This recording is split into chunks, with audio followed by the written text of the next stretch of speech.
دایی یه فرصت خوب حالا پشت مدافع خداداد عزیزی توی دروازه گل برای ایران خداداد عزیزی باز هم روی زمین گشت سردار آزمون به توی دروازه سردار آزمون گل به نام آزمون و برای ایران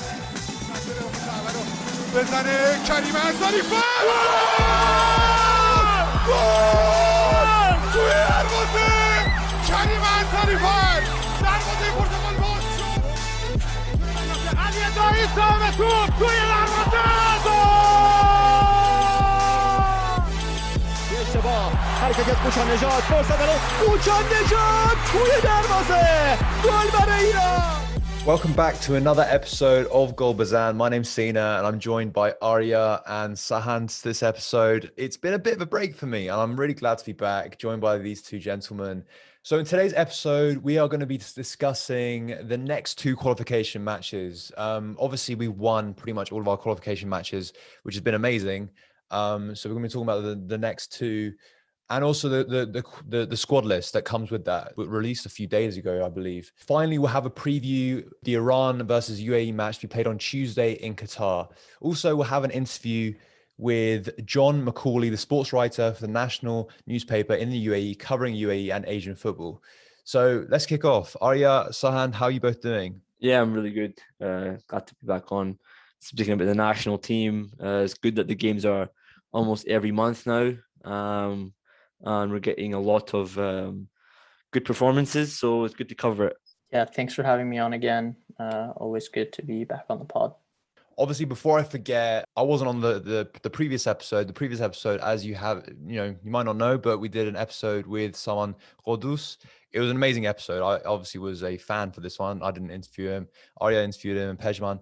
And it was genuinely one of, I think the best interviews that we've done as a page. Like, someone was incredibly honest, incredibly sort of personable. And it's quite rare to get that sort of interview with a Premier League football player that's willing to actually be very honest. I don't know, Arya, do you want to say a few things about that? Yeah, he was fantastic. Someone was really good. He gave us a very honest interview. He was able to give us an insight into his thought process, having gone to the Premier League and also into the national team currently. And he was very self-critical, which is very good to see from a player of his age. And yeah, check out, it's on all platforms. Yeah, genuinely an amazing listen.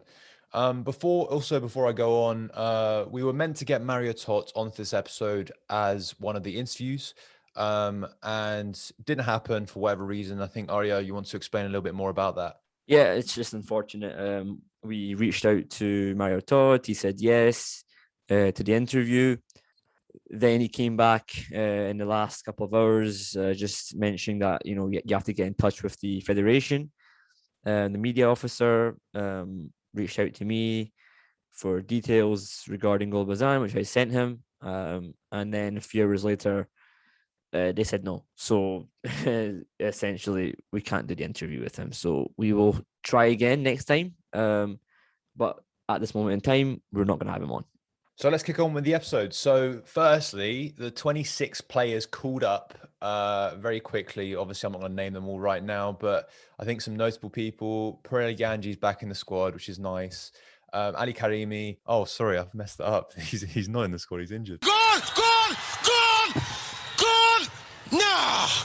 So let's kick on straight away with the 26 players that have been called up. I won't mention them all. Obviously, we'll break it down a bit further on this episode. But Pirelli Ganji, Ali Karimi, and Gholami they are injured for these rounds. Salmani, Karimi, Nick Nafs, and Agassi are all dropped from the previous squads. And I think the most notable thing is that Sayyadmanesh hasn't been called up, which is very surprising. He's a player that I absolutely love watching. But obviously we'll talk about that when we discuss the midfielders and the forwards. So let's kick off firstly with the goalkeepers. So obviously I think it's no real surprise with the goalkeepers that have been called up. What do you think, Arya? Yeah, we can just go past that one. I don't really much to say, they're all playing in Europe. Now we have top goalkeepers in the national team finally. And yeah, that's pretty much it. Nothing really much to add. We've talked about it a lot in the past, and it's a good thing for the national team. I guess the only real change from last month was that Beiranvand has started to play some games for Boa Vista, and he started in the cup and the league, and it seems like he's had some pretty solid performances so far. So that just adds even more, I guess, form and competition to the goalkeeping line. Yeah, I agree with both of you.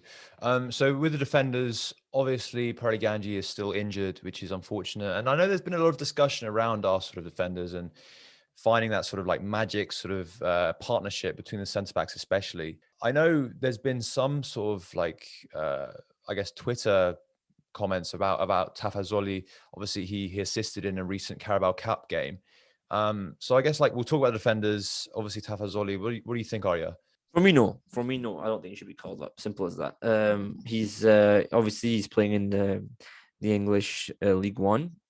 It's not a bad league by maybe Iranian football standards, but for me, I've watched him play many times, Tafazoli, and I'm just not impressed. Simple as that, And I think if he was good, genuinely, I think he would be called up because obviously now he's got his Iranian passport. He's a goal scoring centre back. He scores goals, and that's great. That's great for him. And I'm really happy that he can contribute to his team in that sense. But in my opinion, he's not a good defender. And as simple as that, I don't think he defends well. Say what you want about his height. Say what you want about where he plays, what country he plays in. As far as I'm concerned, we have much, much better defenders, even in the Premier League of Iran. So, as far as I'm concerned, he's got no chance. So, what do you make of the other defenders, Sahand? I think that the most, important inclusion is that Majid Hosseini is back in the squad. I think he was in the team for the July list or June when we had those games in Bahrain, but he didn't play any minutes. And then he was out of the list, I think, with injury, kind of out of form earlier in the season. And now I think he's sort of rounding into some good form again. He had a really good performance against Galatasaray last week, and he was included in the Turkish team of the week. So I think that should help give some more options to Skocic, but I'm pretty sure that they're just going to keep the same starting center back partnership of Kanani and Shoja Khalidzadeh, which has performed pretty solidly up till now, although hasn't really been tested super aggressively. Here's a question I'll pose to you quickly, because I mean, it's pretty much unchanged, right? So we can't really say much. So a question that I'd love to sort of discuss is when Ganji does inevitably come back from injury, does recover, who does he displace in the centre backs, and does he displace them at all? Like, or is Skocic going to be happy with this centre back partnership? Because our record has been pretty good, right? Yeah. Look, obviously the whole thing of if it's not broken, there's no point in fixing it. I think that's the same case with this. Kanani Zodegan and Khalidzadeh are two players who, of course, maybe don't have let's just say the most fans compared to maybe Ganji, but ultimately Ganji, he hasn't been so good to the point where you say he has to come in and straight away replace Kanani Zodegan or come straight away and replace Khalidzadeh. I think they've all been relatively same in terms of their performances at club level. Majid has probably been a step lower than all three of them. So it's kind of hard to then go and say, just because he's got a lot of experience playing in the World Cup and the Asian Cup, he has to then go and be a direct replacement when he gets recovered. So although I think Ganji is, I would say, the best defender out of the lot, I don't think that it's a case of he comes straight into the starting lineup. Because, as I said, unless something happens, unless Khalidzadeh or Kanani do an own goal or get a red card or something like that, I just don't see him getting dropped under Skocic. Yeah, I guess. I mean, for me, I think Ganji was actually our most consistent performer since the 2015 Asian Cup. So that's been a pretty long time up until, I would say, the last year, where his form is, I guess, for his club side has sort of dropped, or he kind of went off the radar when he went back to China. But for, a pretty long period, he was probably our most consistent performer in the national team. Maybe you can include Beiranvand and Taremi in there too. And but I think that it's a pretty big injury that he suffered, an ACL tear. And so, given that, and given the fact that in the past year he hasn't been, in tremendous form by any means, or pushing himself in like a European environment, I don't really think there's going to be enough time for him to make a serious case to displace Shoja or Kanani, who seem to have a pretty reliable working partnership from their time in Persepolis. Obviously, if any of them kind of make any horrendous mistakes, that could change. But yeah, I think it's a little bit of a long shot for him, given the injury. No, yeah, good points. So what about our fullbacks? So obviously, like for me, Mohanam, he starts, of course. He's kind of like been very, very consistent. Last game, Nur Afghan started, which is pretty interesting. And I actually thought he had a pretty good game. So I guess like who would you put as our fullbacks for this game? I would keep the same that we started against Iraq. I know that I think Moharami didn't have a great game against Iraq, but I think he was still recovering from injury. He's been having kind of a bad time with injury in the past year or so. I mean, that's kind of what stunted his progress at Dinamo Zagreb too. Usually when he is fit for like an extended period of time, he is in the team and playing well. But I think that was hampering him a bit in the last international break. But I still think that he's one of Skocic's most trusted players. And even if he's just past fit, I think Skocic even mentioned this in an interview with Iranian TV, that if even he was past fit an hour before the game, that he would still start him. And that's how much he trusts him. So I think the right back slot, although Hardani is also providing some good pressure and another kind of exciting young fullback, I think Moharami will keep his place. And then on the left, I think it would be harsh to drop Nur Afghan after that performance against Iraq. I mean, he wasn't like perfect by any means. I think his game still has some areas that need to be polished for sure. But I think he can give you, good passing range, good ball advancement. He's strong physically. He's quite tall for a fullback, and he's fit. He's aggressive, and I think that as a young player coming in that crucial game, basically his first team Melli start in a big game, he really stepped up. And I think it would be really harsh to say, drop him for even Haj Safi, who's doing okay in Greece right now, or Milad, which I doubt would happen, who's just not really playing at the moment and hasn't really been playing regularly for the past few months. Yeah, I would agree. I think Nur Afghan should start at left back. I think that we have a lot of players who can play there. I mean, obviously, just brought a lot of names up there, Sahand, but I think Nur Afghan, if you look at the Persian Gulf Pro League, he's actually been one of the most consistent players in that league. I don't know if that many people watch it or not, but he has been. He's been really good for Sepahan, and he's been one of the reasons why they've been quite successful these last couple of seasons. So I expect him to start against UAE and against South Korea. I don't think Milad will start. I'd be very surprised if he does. And Haisafi, I would expect him, if he does start, to start in midfield. But you never know, because obviously there's a lot of players. We've got 26-man squad, and Skocic is he always surprises us a little bit with his lineups. So you never know what can happen. But I think the team is strong. I think we can pull through. Doesn't matter who starts, to be honest. I think we can pull through. I guess it's also worth noting that for a while now, there's just been no real standout left back candidate. I think Milad, obviously, with his European experience, he played well in Ghent for a couple seasons, and before that in Russia. I mean, he was kind of the go-to guy, but then even it seemed like Queiroz didn't really trust him for the big World Cup games, or even some Asian Cup games. So obviously we've had some issues there. There's people like Mohamed Naderi, who's been playing pretty good for Altay in the Super League in Turkey this season with his old coach, Deniz Lee. And they're, I think, in the top 4 right now. So they've been playing really well. He's basically played every game. So I think that's somebody else who has their name in the mix. Nur Afghan, Haj Safi, Salmani, Jafar Salmani was tried there.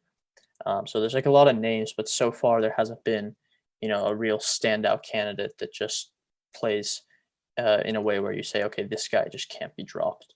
I think Nurafkan right now has a little edge from his last games, but I don't think that position is set in stone moving forward for sure. Yeah, I think on Naderi as well. Sorry to stop you there, Sina. I think on Naderi, like, it's an interesting one because obviously he has been in good form for Altay, and he is playing in a European league, a relatively decent one as well. But I just think he needs to prove so much more because, as you just mentioned, there's a lot of players in that position. There's also players like Saïd Aghaï in Persepolis. There's players like Derachon Mer, Awalfaz Jalali. There's a lot of left backs that are decent and are of good quality who could easily, in my opinion, you could easily argue they're better than Naderi technically as well. So Naderi has a lot to prove. In his last game for the national team, he was the one who gave the goal away against Iraq that made us lose the match. And I'm not saying that has to be a burden on him, but he needs to prove it because he's a young player. It's not easy, but you have to do more. 3-4 games for Altay isn't enough, in my opinion. Yeah, I think it's just been enough for him to get his name in the mix compared to when he was playing for Esteghlal. But obviously, I think it would take like maybe 2 or 3 months of this level of performance before he, is really pushing for being like one of the 2 main left backs or more than that. Okay, cool. Let's move on to midfielders. So no real surprises here apart from, midfielders and kind of wingers as well. So no real surprises apart from the fact that Sayyadmanesh hasn't been called up. Before we talk about that, are there any sort of like surprises here when it comes to midfielders apart from that? Not really. I think the biggest. I think the biggest surprise. Not a surprise, but the most notable thing is that Yasin Salmani has been called up again. I think that obviously, he's the youngest player on the list right now. I think he's 19, and I think they must have been pretty impressed with his performances last time because it was his first camp last time in the domestic players camp, and they called him up for the main team, and they've called him up again, and so I think that's one to look for considering kind of the problems we have in the central midfield recently. That he could be one that slowly is worked into the rotation and get some minutes and maybe can provide an interesting option for us moving forward.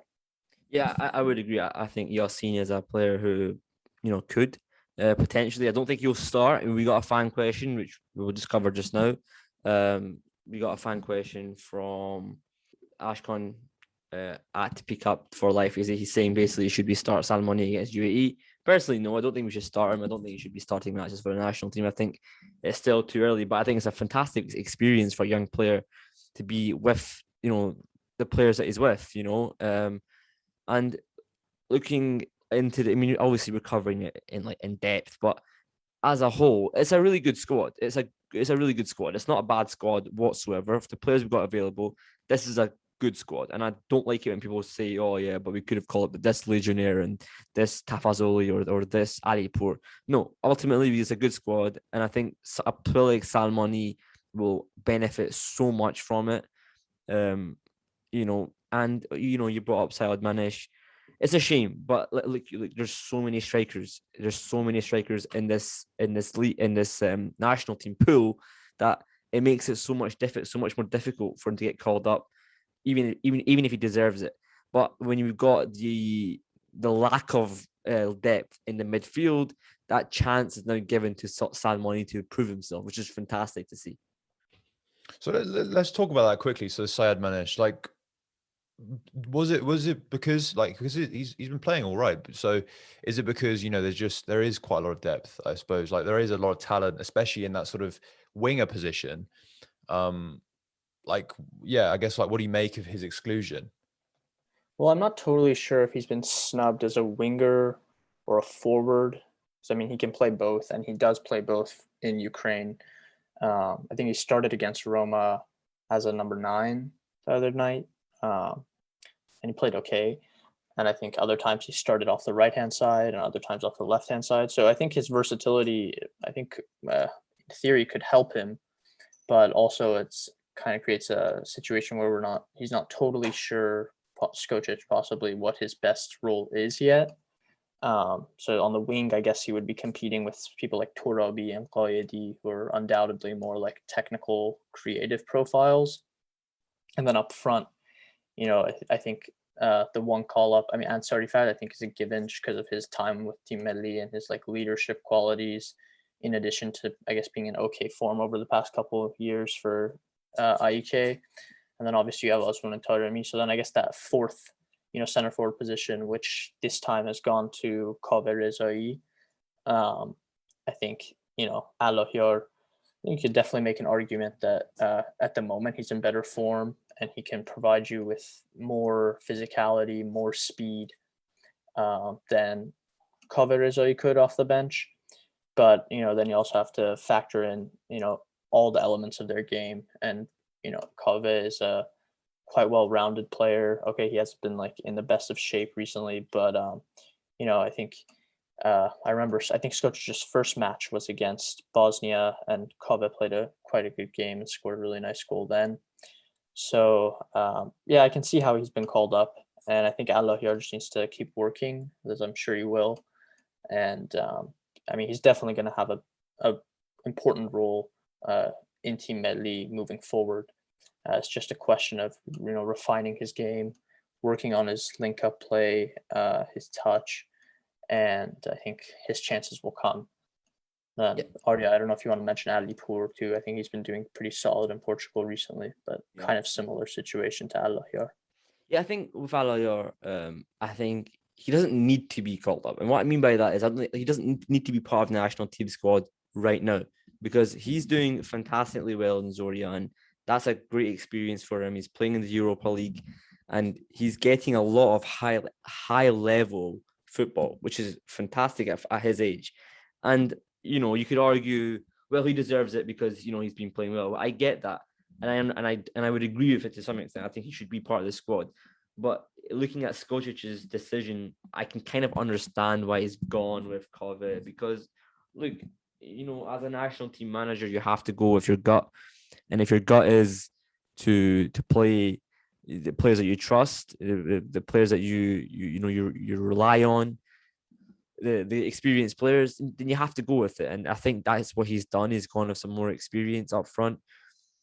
He wants to guarantee goals. Kaveh Rezai is a guaranteed goal scorer. He's done well in Europe for a number of years. He's been one of the top goal scorers in Belgium before, whereas Allahyar hasn't yet got to that height. So I can understand it from that perspective. And then on top of that, you're asking about Alipour. Look, Alipour's doing good things in Portugal. He's showing good things. He's showing improvements. He's showing that he's a capable striker. He can be effective for his team. He's got the pace. He works very, very hard. But I just think he's just missing a couple of things. He's almost there, but he almost isn't there as well at the same time. I think Kaveh, you could argue, isn't anywhere near the talent level of Alipour, or the pace, the skill level. But ultimately, Kaveh has the proven track record that Alipour and Allahyar just don't have, and same with Shahab Zahedi. I think it's worth pointing out also that he built that over like multiple years. There was a time when Kaveh was like on fire in Belgium and he was the top scorer, and Queiroz still wouldn't call him up over somebody like Kuchan Nejad. So, I think that he was patient, and eventually, he's starting to get his call-ups now that maybe a lot of people thought he deserved back then. And so I think that also it's sort of a test mentally for some of the players when they're not called up, even when they think they're in form or when they are in form, to, keep that level of persistence and keep that hunger. And even if you're not called up for multiple squads, to show a consistency over a longer period, and then eventually, your chance will come if you're able to keep your composure. So I think that's, similar situation for Alipour and Allahyar. And they'll definitely get their chances as well. Don't forget that we've got pretty much an international break every month for the next sort of 6-7 months, I swear. So it's like they will get their chances, you Yeah. know, and Well, inevitably injuries will come. Allahyar will be part of the U23 squad after this camp. He will be part of that squad. Same with Yasin Sadmani. So that's another experience for them to be part of the Olympic squad. With Matavikia in charge now. So it's not like he's not going to be part of any national team this month. He will do something, which is still fantastic for him. So let's talk about the forwards. Again, like nothing really to say. Taremi, Azmoun. I think you mentioned the other two, Ansari Farad and Kalarezi. Pretty much. I think they're just not very. Apart from Ansari Farad, everyone else is pretty much, and obviously Reza to an extent, but everyone else, like the other two, solidified their places. Obviously Taremi scored in the Champions League this week, even though they lost, but still, like it's a good. I'm pretty confident with those four. Yeah, look, I mean, they'll do fine. There's no problems there. The strikers are good. The only place that I'm really concerned about, if anything, is the guys behind them. It's the Javanbakhsh, Sadrzadeh, Qudus. If they play well, then everyone plays well, in my opinion. When you have Javanbakhsh playing well against Iraq, for example, the team just clicks. So those guys are so important. And then Qayadi and Torabi off the bench, we need them to have the impact, so hopefully all things go well on Thursday. I mean, I think that when you're looking at the forwards, those two headliners are really they are the offensive threat of this team. And I think even when one of them is missing, the other one struggles in their absence a lot because it's just easier to man mark, one top class player instead of two. And I think that, we're really lucky that we had suddenly produced two players that I think just from an objective standpoint, they are like two higher echelon European level forwards that I think would get into like a lot of the top 15, top 10 even national team squads in the world. And so I think that they give us a chance, especially on the Asian level, to even if we're not playing well, they can pull the games out of the bag, and when we are playing well, they can be the ones to turn that dominance into a score line like we saw in the Iraq game. So I think that a lot hinges on them, and they're being given more and more responsibility by Skocic to not only be leaders on the field but leaders off the field too, and I think they're showing that. And then, as Arya mentioned, it's really a question of can that midfield behind them provide a supply line, which Javanbakhsh some games better, some games like I still think really poor and off of his like ideal level. Zadeh, kind of a similar theme. I think Qudus has been pretty consistently playing well in the minutes he has gotten for Team Melli, but he's not always starting. And behind them, like when you're looking at the deeper midfield, that's going to provide the base for these offensive 3 or 4 players to go on and shine, then there's definitely a lot of question marks. I think Sadrzadeh Zatullah, he had a great season last year. He was, I think, in Denmark's team of the season. And then now, again, it seems like he's fallen out of shape, fallen out of form. He had some good games last international break. But, I mean, obviously, he's just from a visible standpoint, you can see he's carrying extra weight. So I don't know how many times we've had like this discussion about his weight, but it seems like it's pretty like a recurring theme for him. Nurullah, he obviously went to Al Ahly in Dubai, and he's not been in the best of form there. He's not starting. So I think, again, there's questions there. Can those players be ready for the test that, a more technical, fast South Korea midfield is going to provide? That's some really good points. Yeah. So what's the sort of like ideal sort of lineup, I guess, when it comes to the wingers and the sort of like support in behind Azmoun and Taremi? I would go with Bezan in goals again. I think it's a bit controversial, that one, because I think Allahverdi obviously has been really good for his club and for Arena, but I would still go with Bezan just because we need consistency in the national team. It's very important.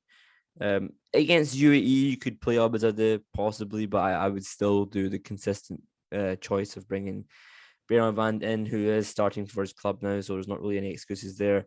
The back four, I think, pretty much picks itself. I think Moharami will play it right back. And I think Noor Afghan will start. I would expect him to start personally.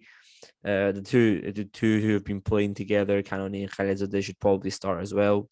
The only question mark I think in this team would be who starts next to Nurullahi, because I think Nurullahi will start under Skocic.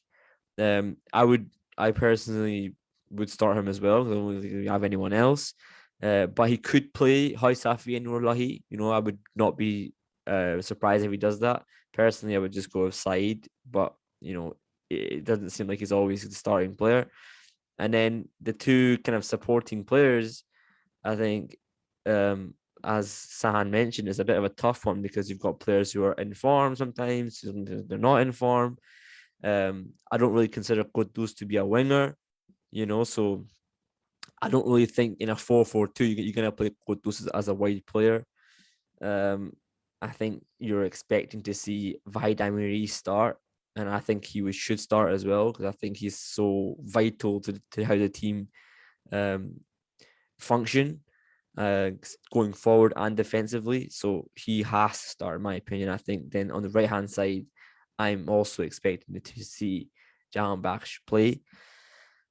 Although I would prefer Zadeh, but that's just my choice. And then obviously the two up front, we know who they are. So that's it. Honestly, the lineup could be anyone. I think we'd win against UAE anyway, but you can't underestimate these teams. Yeah, I think a little bit different to Arya. I don't think we're even playing 4-4-2 a lot of the time. I think that we started the last game. We played the last game with Taremi operating on the left-hand side. That's where the assist came from for the first goal. That's where he was picking up a lot of his positions. In the second half against Bahrain, when we turned the game, it was the same thing. He went to the left-hand side and was playing as the left forward, left winger role that he played with K. Roche, but with less defensive responsibility and more, license to just hang out between the lines and get involved with the offensive plays. And I think that that's where he plays best. I don't think that him and Osmoon playing in a traditional two-man forward system really gets the best out of them because they kind of occupy similar places then.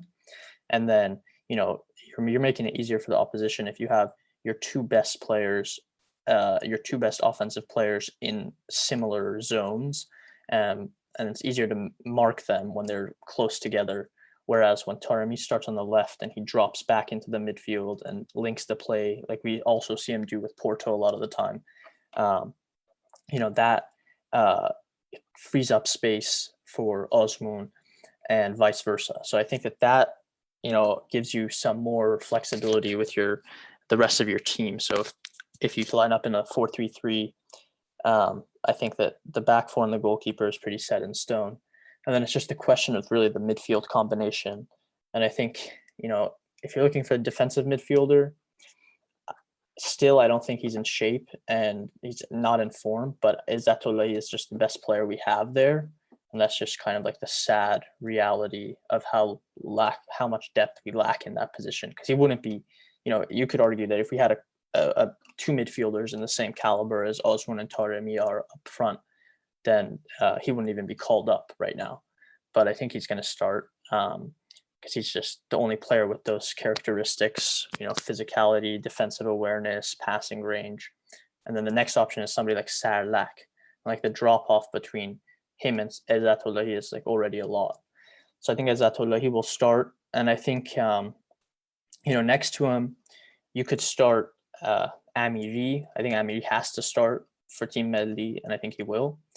And then it's a question of, are you going to play Nurullahi or could you introduce Quddus there as a starter in the kind of 8 role? And I think I would personally play Quddus, but I think Skocic, could very well opt for Nurullahi again. I guess neither of them have been in great form in the past month, but they give you totally different options. And I think against UAE, you're going to need more play, more creative play, more play between the lines, more technicality to break down a team that's going to let us have possession. So I think that not starting Quddus would be Probably a mistake that would need to be rectified with bringing him on later if the game is still deadlocked. But obviously, I mean, we should have enough anyways. But I think that would make more sense given how the pattern of the game is probably going to go. And then, up front, Osman and Taremi, and then a question of Javanbakhsh or Zadeh, which seems to be like a super common theme for us now. Every camp we're asking, okay, who's going to start in that right winger role? And I think Javanbakhsh, by virtue of his performance against Iraq last time, even though he hasn't been in great form for Feyenoord recently, I think he will start again. I think Zadeh is really pushing him for that role. And if he doesn't play well, then Zadeh can always come in off the bench. So I think that's how we'll line up with Javanbakhsh on the right, Taremi on the left, Osman up top, and then Izzatullahi Amiri, and then either Nurullahi or Qudus in the middle. So let's hear from John McAuley, sports writer for the national newspaper in the UAE, covering UAE and Asian football. Okay, I'm joined by John McAuley from the national newspaper in UAE. How are you doing, my friend? I'm very well, thank you. How are you? Yeah, good. Thanks for coming on Bezan podcast. I appreciate your time. Just give us a little bit about yourself and how our listeners can find you. Yeah, John McAuley. I work for the national newspaper, which is the main English language newspaper in the UAE and the Middle East. I've been with the national for 10 years, living in Dubai 13, believe it or not. And yeah, I've been covering the UAE football and Asian football for the past 10 years and thoroughly enjoyed it. So we've looking forward to this stage of World Cup qualifying since the UAE qualified in June. Not the results they would have wanted in the first set of fixtures there last month, but really looking forward to next couple of matches starting this week. And how can our listeners find you on Twitter? Is it just I'm not sure what your @. was. Yeah, it's @_J McAuley, That's which right. is JMCAULEY. Excellent. Okay, so yeah, let's obviously give us a little bit of information about the UAE national team, about the team news. Are there any injuries that we of note that can maybe impact the game? Well, at the moment, they're keeping their cards very close to their chest. For the first set of fixtures, we were attending training a couple of days beforehand, but this time the UAE, it's not quite closed training, but they haven't been putting any players up for interviews or anything for the last couple of days, as they did for the first set of fixtures, match day 1 and 2. So at the moment, from what I know, is that it seems to be a clean bill of health, thankfully, for the UAE for the most part. They had Kai Canedo, who's one of the naturalized players. He's a forward. He was struggling more or less since the last match day 2. He plays for Al Ain here, which are obviously the most decorated team here, one of the biggest clubs, they would say, in the Middle East. He's just come back to training with his club, and he wasn't in the initial squad that got announced by manager Bert van Marwijk last week, but he's since been called up. So that's very, very good news for the UAE national team.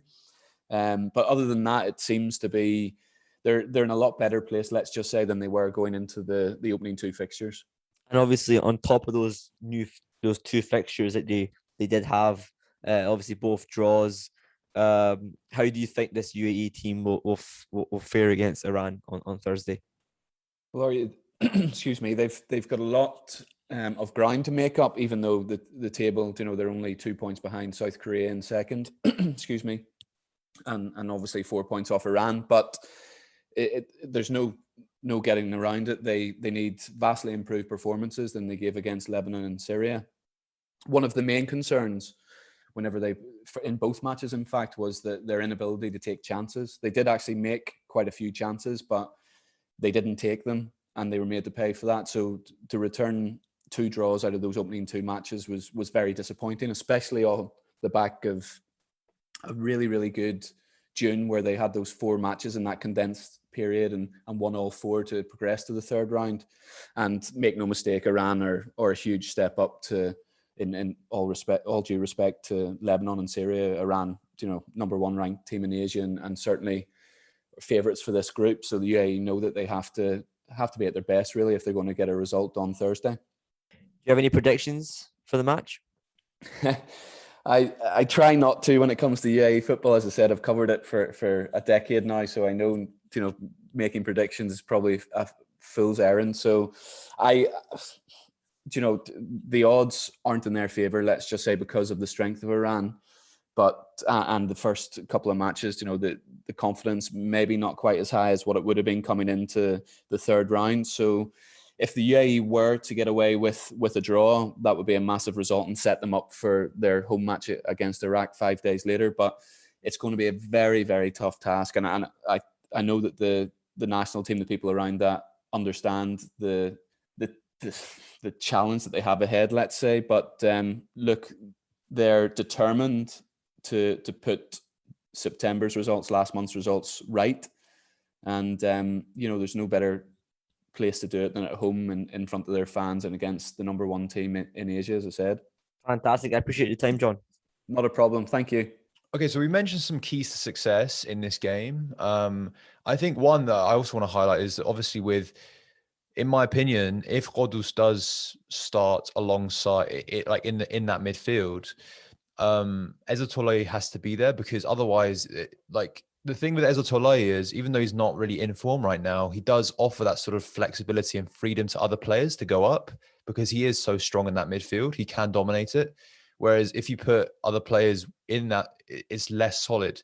So it leaves a lot of holes, and it leaves Iran way more vulnerable, in my opinion. So he needs to be there for Qudus to be there. Otherwise, it won't work. There'll be too many holes. It's too offensive. Yeah, I agree. What other sort of like keys to victory do you see in this game? The fullbacks, we need to get them forward. I think Moharami and Noor Afghan, very good going forward, both of them. But we need to see more of that, because, as Sahand said, we're expected to keep possession. We're expected to be the offensive-minded team in this game. And I think that the fullbacks giving us that extra width in the attacking areas can really cause UAE a lot of problems. UAE drew against Lebanon. They also drew, I think their last game was against, can't remember who it was against, to be honest, but it was one of the teams in the group. Anyway, they drew that game as well. So ultimately, they don't seem to be the strongest team going forward. So I don't think there's so much like issues they're going to cause us in their attack. So I think we can afford to push guys on. And as you said, if Ezzatollah does start, that gives us much more security in defense, because he can just drop off and be almost like a third centre back. So I'm expecting us to do that, and I think that if the time is right, the substitutes will have a big impact as well. We're speaking about keys to victory. Sadrzadeh came on in the second half against Iraq. You 3-0, he scored the goal. Kaiman Sarifard, he got the assist. These players are making impact off the bench. Remember, we can make 5 substitutes. We've got players like Qayadi and Torabi, who are fantastic technical players of great speed. So we have a lot of ways you could win against UAE. I don't really think they've got a particularly strong team, if I'm being honest with you. I think we should be able to beat them comfortably, but you never know.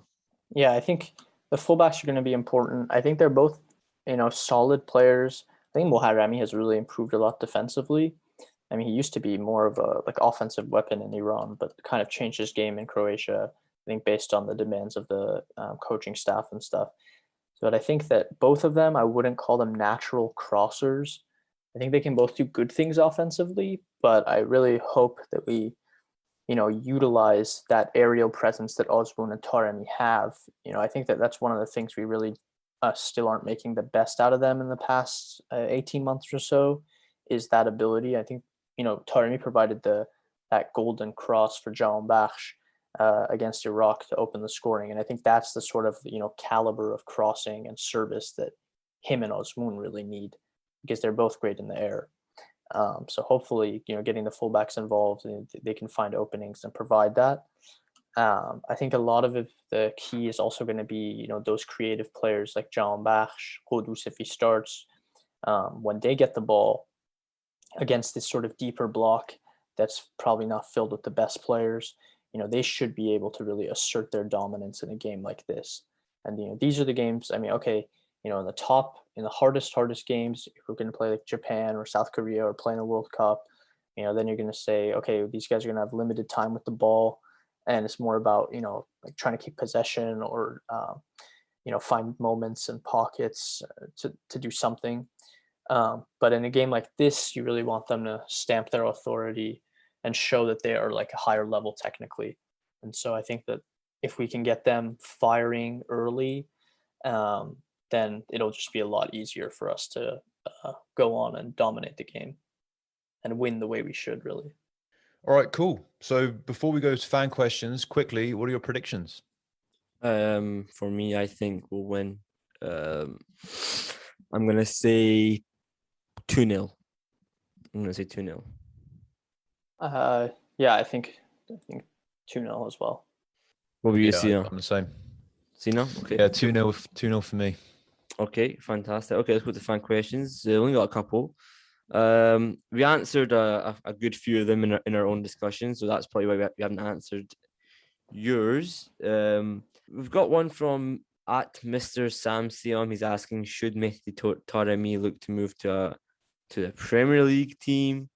It's not really national team related. We can answer it. Yeah, why not? He's doing really well for Porto. I hope that he does. I hope that he does move to a big league. Simple as that. Nothing to add to that, to be honest. Let's go to Instagram. We have a question here from Amir. His @ is Amir ESAITCH. He asks, do you think Majid should start over Shoja? Personally, no. I don't think he should. I mean, I'm a huge Majid Hosseini fan, but for me, Majid Hosseini hasn't been playing well, and he didn't play today. And as far as I'm concerned, he needs to get himself a little bit of playing time before he gets into the national team. So he's a good player, but not just now. I mean, I guess on Taremi, I wouldn't say he just needs to move to the Premier League for the sake of playing there. Because I think Porto are a big club. And I think, okay, you take away that performance against Liverpool where they were basically missing like 4 out of the 11 starters. And pretty much since Taremi's been there, I think they've always been competitive against whatever team they've played. They played 2 very close games against Man City. They tied 1. They beat Chelsea. Okay, they lost 1 game and they beat them once. They were the only team that beat Chelsea in the Champions League last season. They tied Atletico Madrid in the first game this season away from home, and they very easily could have deserved to win that game.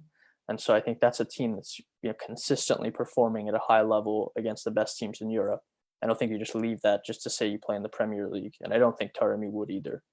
Having said that, I think that he's the best player we have right now, and I think that he definitely can make a step up. I guess he's 29 now, turning 29 shortly, or he is 29, and I guess that's like a little bit old to make a transfer, but by no means is a deal breaker considering his physical capabilities right now, his form, his rate of improvement.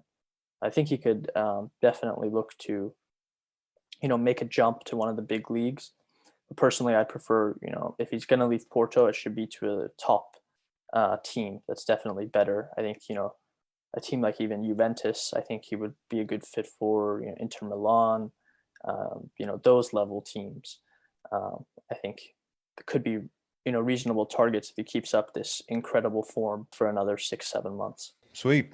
Let's wrap up there then. So thank you again, Sahand and Arya, for the podcast. It was a pleasure talking to you. Thank you as well to John McAuley for his time. Don't forget, we have an article before the game on Tuesday on our website, and also we're going to be doing a live Twitter Spaces before and after the kickoff on Tuesday against UAE.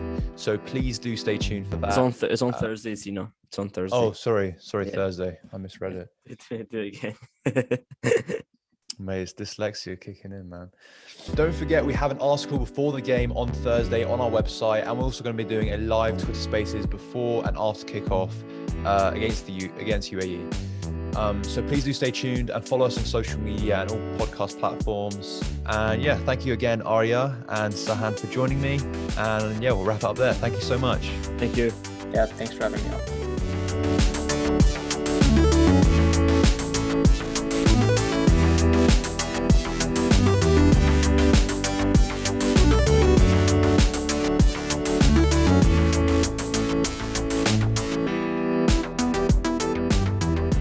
Hi, my name is Salman Badous. I'm playing for the Iranian national team and Brentford Football Club, and you are listening to Bezan podcast.